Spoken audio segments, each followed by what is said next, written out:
Tell him what you told me. Heath covertly built this CB transmitter during some science project Jones is forcing him to do. He used it to send a coded message to this camp counselor we used to have at Mesa Pines. He's deep in the ham CB scene, don't ask. So the camp counselor calls me, and I cracked the message, and it said this: Liz, the sheriff, and Heath, they're all being held captive at some mansion on Eagle Ridge Drive. Wait a second. I know this house. I hosted a charity fundraiser here a few years ago. The main entrance is here, and there are side entrances here and here. Great. So if we approach the house from this side, then we'll have a little bit of cover, and we got a good angle on both those doors. You're not planning on going to the house, are you? I'm a cop. With a dictator doppelganger.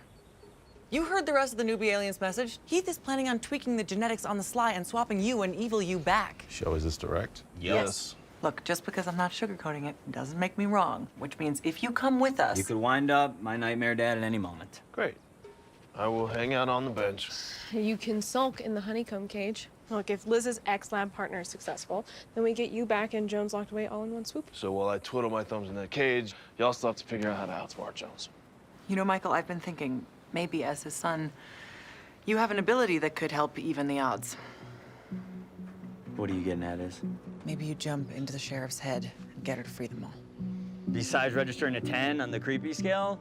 No, I can't do that. I got his brown eyes, but body snatching, it's recessive. Okay, what about your mom's sword? Did you find it? Not exactly, but I did go on an exploratory drive the other day, and I picked up a frequency that was a lot like yours near the Long Farm. With that sword, your mom was able to stand her ground against Jones. We need to get our hands on that weapon. Agreed. And I've been thinking, since we can't bring the cage with us, Right, because I'll be sitting in it. I could fashion a pair of handcuffs. They could be used to disable Jones's abilities. That's good.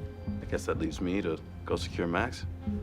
And then I'll hightail back here and keep transcribing the equation Daddy dropped in my head. Considering it's the only thing keeping Max and Diet Max tethered, yeah. We gotta keep you as far away from Jones as possible.